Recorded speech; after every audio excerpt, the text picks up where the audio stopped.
فقط بادمجون رو رنده کنید و با بلغورجوی 2 سر مخلوط کنید. نتیجه به طرز شگفت‌انگیز خوشمزه است. مواد لازم: بادمجون 2 عدد. 2 تا بادمجون رو سرشون جدا میکنیم و بعد از اینکه قسمت کلاهک هم جدا کردیم میایم به صورت نواری با پوست بادمجونامون رو میگیریم. دقت کنید که از قبل حتما بادمجونا رو به صورت تمیز بشورید تا قابلیت خوردن داشته باشه. بعد از اینکه هر 2 تا بادمجون رو پوست گرفتیم، حالا بیایید با هم بادمجونا رو رنده کنیم. مرحله بعدی سیب زمینی 1 عدد و پیاز هم 1 عدد. سیب زمینی و پیازامون رو از وسط نصف میکنیم و کمی اونها رو خردشون میکنیم تا پوره کردنش در خردکن راحت تر بشه. شما میتونید برای پوره کردن سیب زمینی و پیاز از خردکن استفاده کنید یا اینکه اونها رو با رنده کنید. هیچ فرقی نداره، مهم اینه که هر دوی اونها به صورت کاملا پوره بشن. شما فقط بافت و ببین چقدر ریز و خرد شده است، دقیقا مثل رنده است. زمانی که بادمجونامون رو رنده کردیم میایم حالا با دست آب اضافه بادمجونامون رو میگیریم و داخل ظرفمون میریزیم. زمانی که همه بادمجونامون رو آبشون رو گرفتیم آب رو جدا میکنیم و بیرون میریزیم.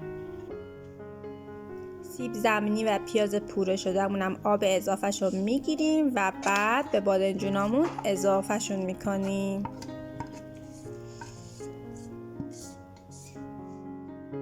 بلغورجوی 2 سر یا جوی پرک 7 قاشق یا به اندازه 80 گرم داخل آسیاب برقی می‌ریزیم تا اونها کاملا پودر بشن.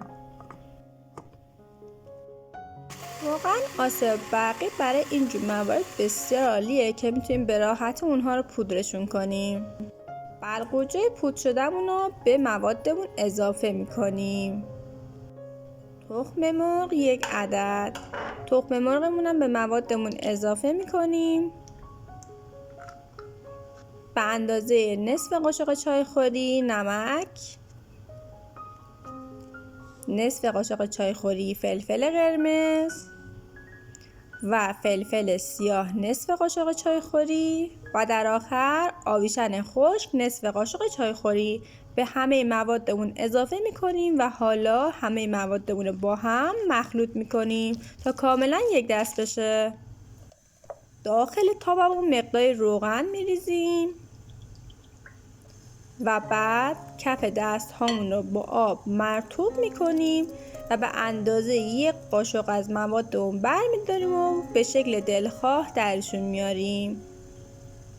خودم فراموش کرده بودم که باید کف دست‌ها رو مرطوب کنم. یهو از سومی به بعد یادم اومد که باید مرطوب کنم. شما فراموش نکنید تا راحت تر شکل بدین. دوستان عزیزم با لایک و سابسکرایب کردم باعث میشین که من انگیزه بیشتری بگیرم. خیلی ممنونم ازتون.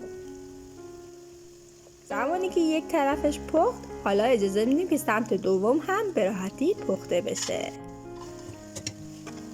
و حالا که هر 2 طرف کاملا سرخ شده از ظرفمون خارجش میکنیم و داخل ظرف مورد نظر سروش میکنیم. نوش جان. یک دستورالعمل خوشمزه و سریعه. با این دستورالعمل شما میتونید یک غذای جدید و متنوعی رو احساس کنید که تا به حال نخوردینش. کاملا ترد و خوشبافته، از بیرون ترد و از درون نرمه، خیلی خوشمزه است. میتونیم با انواع سس‌ها هم طعمش رو تست کنیم. اگر هنوز عضو کانال نشدین حتما مشترک بشین. خوشحال میشم شما رو ببینم. عضویت تو این کانال کاملا رایگانه و این فرصت رو از دست ندین. اگر از ویدیو خوشتون اومد ممنون میشم که ویدیو رو لایک کنید و برام نظراتتون رو بنویسید. از اینکه همراه من بودین و این ویدیو رو تماشا کردین متشکرم. لطفا زنگوله رو روشن کنید که زودتر از بقیه بتونید فیلم بعدی رو ببینید. دوستتون دارم.